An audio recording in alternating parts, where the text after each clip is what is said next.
We're Hassani and Danielle Pettiford, and we're a real couple with real problems who almost called it quits. I was very frustrated. I became very disconnected, very jaded and cold. We have 4 children, going on 20 years of marriage, and we practice what we preach. Our mission, to change the way couples relate to one another and teach them the skills needed to improve the quality of their relationships. This is the Couples Academy Show. Good morning, good morning. Welcome to the Couples Academy Show. I'm Jeff Witt. And I'm Roland. All right, Roland. And we want to get things started today on a topic that I think is important. 10 ways you can find out why and how, if your marriage is falling apart. So we're going to begin today by getting into it a little bit. Things that you should be looking for, signs that you should identify and begin working on immediately. We always encourage people to get help, but some of these things you can prevent just by noticing them and taking action immediately. So what we're going to do is we're going to go to a quick commercial break, and then we're going to get into it. All right? See you on the other side.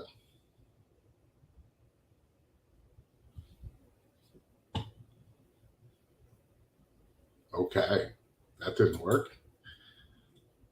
Let me see here.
And we're back. So let's get into the first tip first sign that we can tell if your marriage might be failing. One of the first things that we see is that you'll start feeling lonely inside of your marriage. Now, this isn't some kind of temporary loneliness that happens once in a while when people become busy or life gets a little hectic. It's more of a ongoing loneliness that happens, that you find yourself getting more and more distant, more and more isolated, and feeling alone inside of the marriage. And this can really, really be one of the signs. Now, I would challenge you to think that, maybe it's not just one sign. There should be multiple signs that your marriage is failing. It shouldn't just be one particular thing, because there's seasons that we all go through. What do you think, Roland? Absolutely. I mean, it's seasons, and a lot of times it's circumstantial. Frustration of your job, or especially if you have parents that might be ill or stuff like that, you could feel lonely or become distant with one another. And a lot of times we allow the stresses of work to get in the way, because we're pressured at work, and then we bring it home, and that tends to be the demise sometimes of the marriage, of feeling like you're alone, because we're putting so much pressure on our spouses because we're getting pressure from work. And so it could be very detrimental if you're not cautious or paying attention to it. And it can be subtle. It's like a subtle transition of it coming. You have to work late or whatever the case may be. You're working on different projects, but when they pile up, it tends to be it festers, if you would, and it becomes that wedge between you and your spouse, and sometimes you don't even realize it before it has overtaken you. Yes, that's very, very true. It does kind of creep in there. Another way that you can also tell, one of the second signs, is that you don't feel safe talking about finances together. Now, this is also one of those ones that can be iffy, right? So there are certain situations that come up, and you may be able to handle them and quickly. And if you have a spouse like mine who gets ultra paranoid when any financial situation comes around, no matter what it is. And so sometimes people go a little radio silent while they're fixing it. They're in the process of fixing it. But if you notice that this is a recurring issue, that every time something goes wrong, you can't have a discussion about it. You can't bring it up. You can't talk about anything related to finances. This is the source of arguments and fighting. This might be a sign that things are starting to fail in the marriage. When there was open and honest communication in the beginning, and all of a sudden someone starts to hide something, that can be a really strong sign that things are starting to fail in the marriage. Absolutely. When, as a union, you should be able to come together as a team to conquer those fears of talking about things that may be uncomfortable.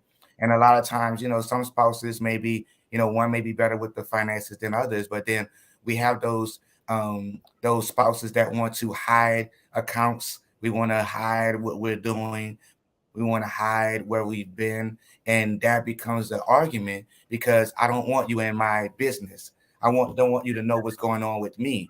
And yes, it's going to always be an argument when you cannot come on one accord to talk about the things that matter. Your household has to function based on how you talk about your finances, and a lot of times we don't want to do that because we want to hide what we're really doing. I also want to just bring up that a lot of people like to sweep this one under the rug, but the two top reasons we get a lot on the number, like one of what we think is the number one reason, but the two top reasons that literally alternate back and forth on why the reasons people have a failed marriage or even go into divorce is finances and infidelity. Those Yeah. are the two top things. And a lot of times what we find is that they're combined, Yes. right? And so when we see finances going a little bit funny and relationships breaking up for that, and we see people don't realize that they're about equal in the reasons for divorce. Yeah. And so 60% of the population that gets married is probably going to get divorced in their lifetime. That is a crazy, ridiculous statistics that's not going on the side of marriage. So we have to begin to work and notice these signs.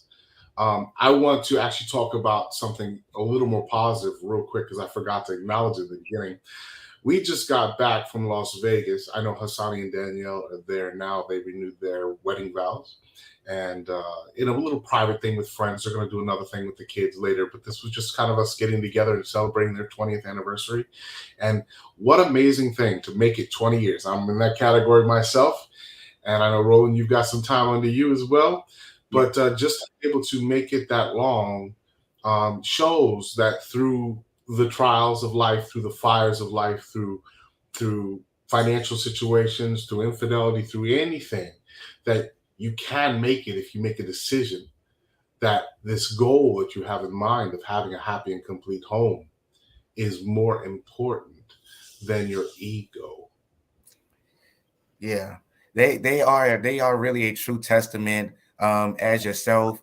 Yeah, we're coming up on 20 years as well. And it hasn't always been easy, but it hasn't always been that hard either.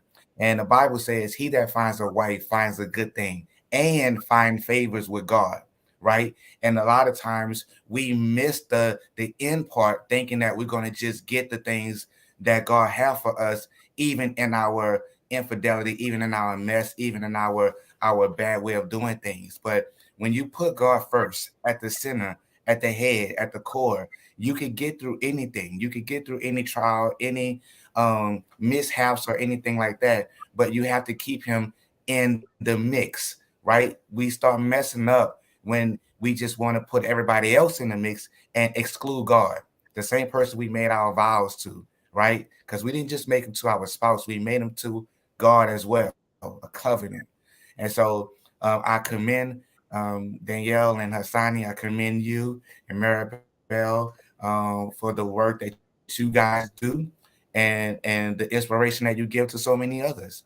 It is an exciting time.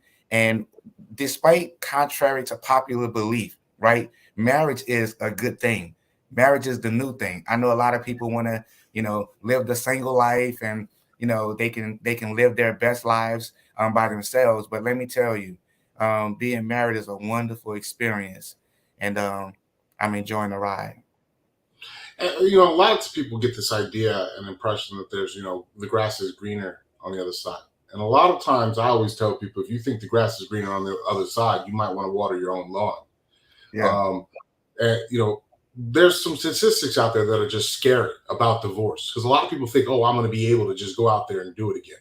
The likelihood of getting remarried after you have children and over 30, the numbers are really ridiculous. And if I were to break them down by demographic, it's a little more dangerous. But there's an 80% chance that certain demographics will never marry over 30 and after having children. And so a lot of times we look at it, you have to look, is this situation repairable? I mean, there are definitely relationships that should be terminated.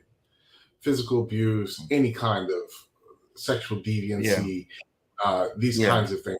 A lot of it is ego-based on one side or both sides, driven on that. And they fight about utter nonsense when the truth of the matter is they just need to redesign their marriage looking forward, get divorced from the old marriage without leaving the partner, and get remarried to a new idea of what marriage means. Because none of us go into it knowing exactly what we're getting into. I want to just acknowledge a few people here real quick, if I can, Roland. Cali Power Couple, I see you, Ben. Good to see you this morning. Treetop Palmer. I got Gonzalez. I know you're still out there, brother. How you doing? Sandy P. Robin Willis. Poppet. And from Melbourne, Australia. All right. Tiffany, we see you this morning. Thank you, too, for showing up. And I definitely want to say hi to JD and Lindsay. And I see you 21 years over there. Is that Nisi or Nessie? I don't know.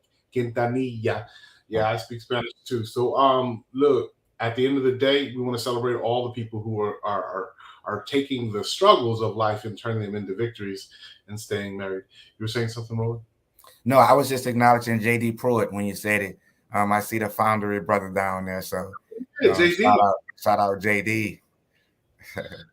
Also, we're gonna break for a commercial really quickly here and get back into it. But if you guys have any questions about this and they are relevant, okay, relevant is the key here. I'm not going to answer just a random question.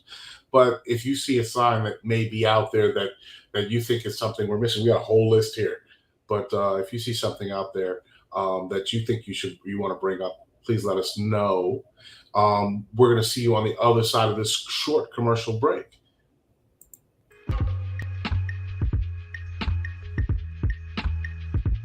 When 45 men from all walks of life come together in one place for one purpose, there is a collective harmony that produces an amplification of power that leaves an impact on the lives of men that cannot be erased.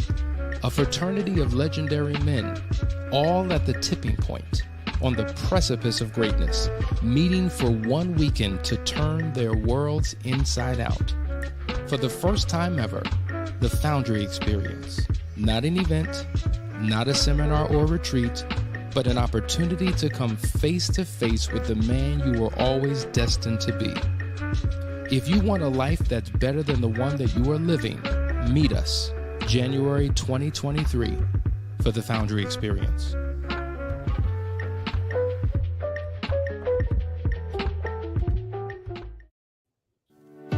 Welcome to the Couples Academy app. The Couples Academy app is your go-to hub for how to do marriage right.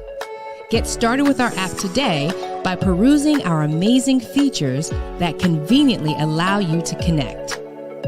This app is packed with powerful content and resources to help you grow and stay connected. With this app, you can watch our messages, find marriage resources, Watch, listen, and read the real-life stories of restored couples. Sign up for events, read articles and blog posts, stay up to date with push notifications, share your favorite messages via Instagram, Facebook, Twitter, or email, and download messages for offline listening. For more information about the Couples Academy app, go to couplesacademy.org.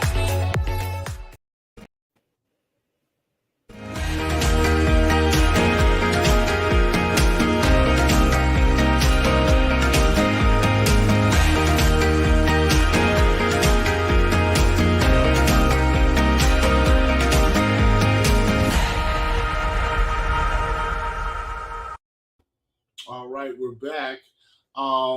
Yeah, I just want to remind all the fellas out there, Foundry Experience is coming. We only got a few slots left. Like, gentlemen, if you're serious about going, you need to reach out because, I don't think we're going to have another. We might do some overflow. We may have to talk and discuss that, but get in while you can because that's a possibility, not necessarily a guarantee. Want to definitely acknowledge Tiffany Williams out here. She said, y'all preaching this morning, experiencing both. Why do you think people hide finances? My husband won't discuss finances with me. Maybe I come off super paranoid about money. Maybe that's off-putting.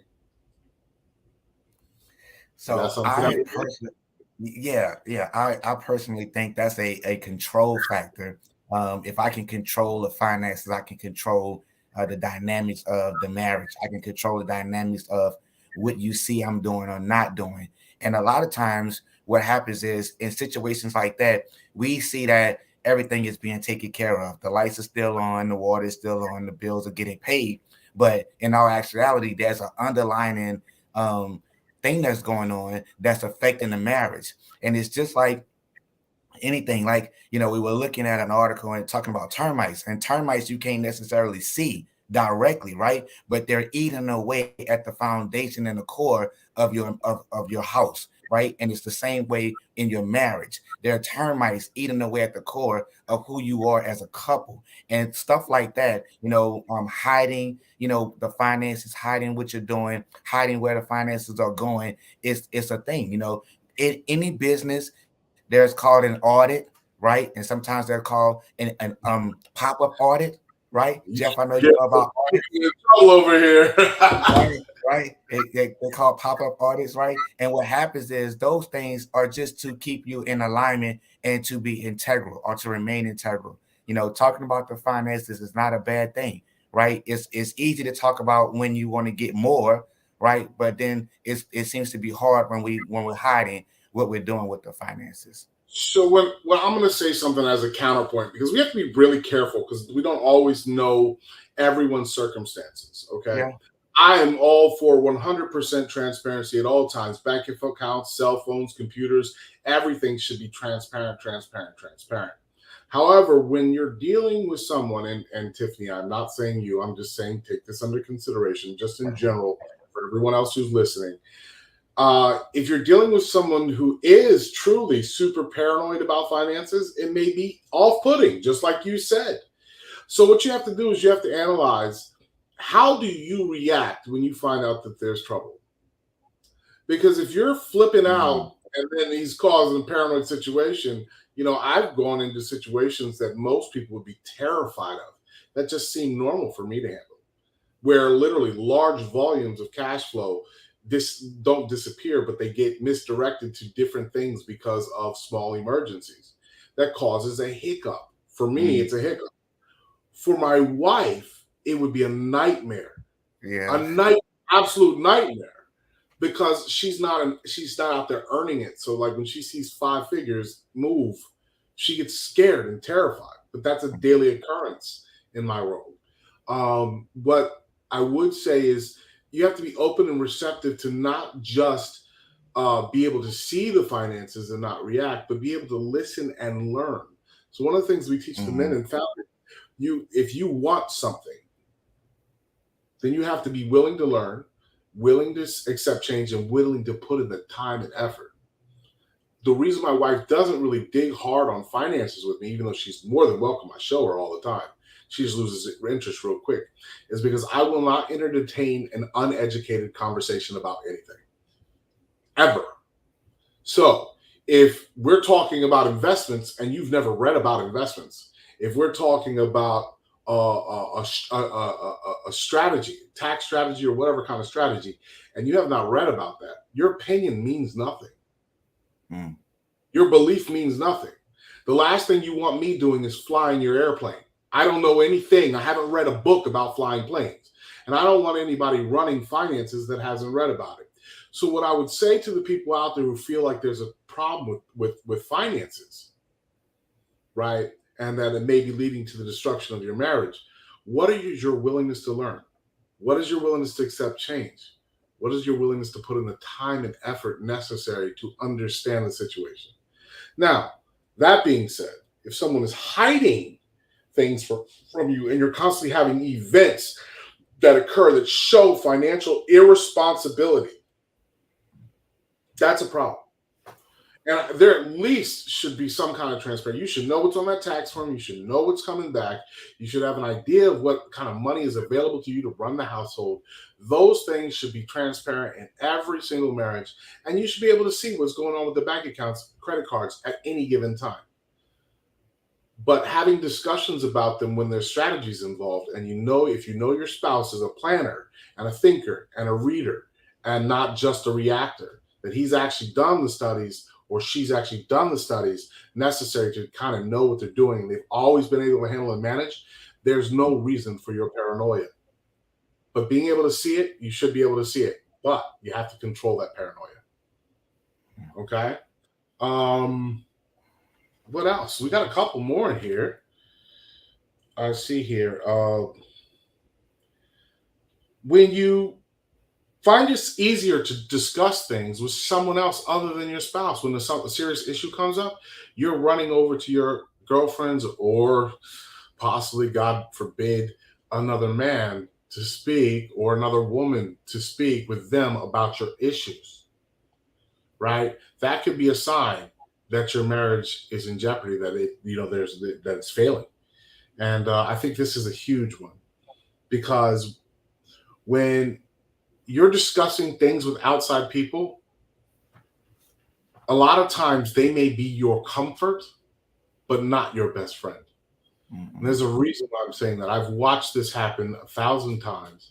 There was a time when it happened in my relationships too. I would go and I would talk bad about my wife to the guy next door who didn't have a great relationship.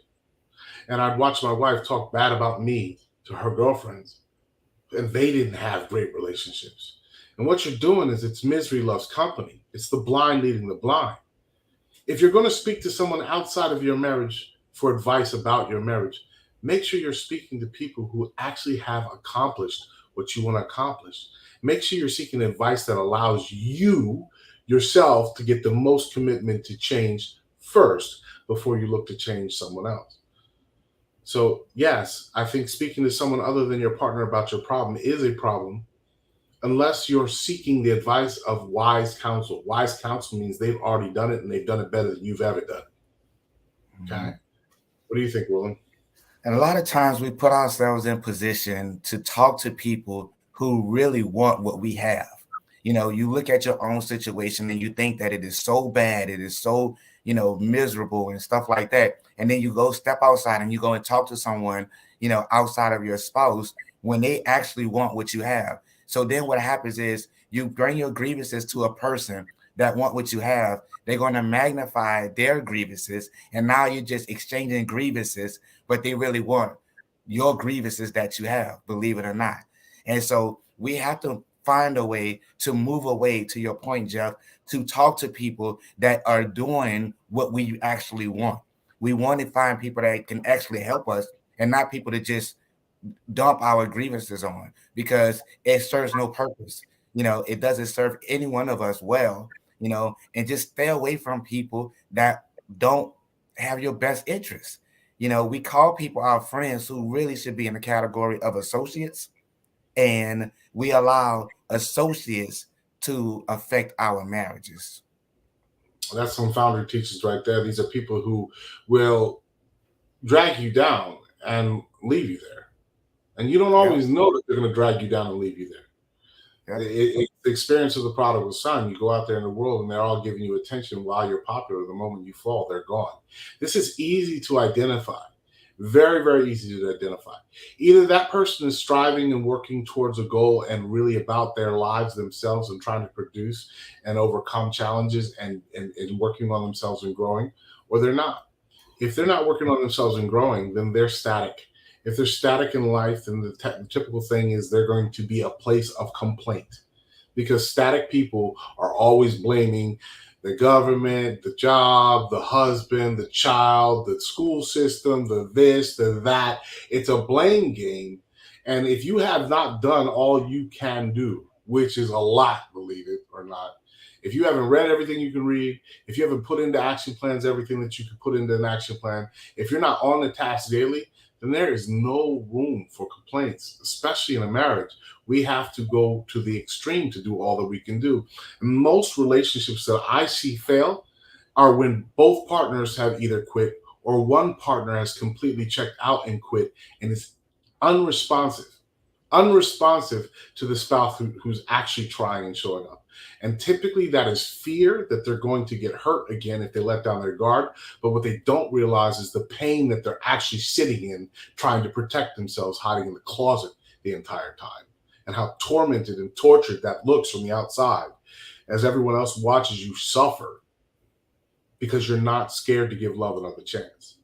And so I believe in getting help, and I believe in resolving the issues and making sure that you guys are on the same page and the same path. But at the same time, I do not believe in running and hiding in a closet and saying, well, nope, I'm shutting down. That's it. I'm done. If that's the case, you're still in the same house, that's like torture. So I believe in making the commitment to actually work these things out and become the best version of you that you can be. The key to your marital restoration will always be your personal transformation.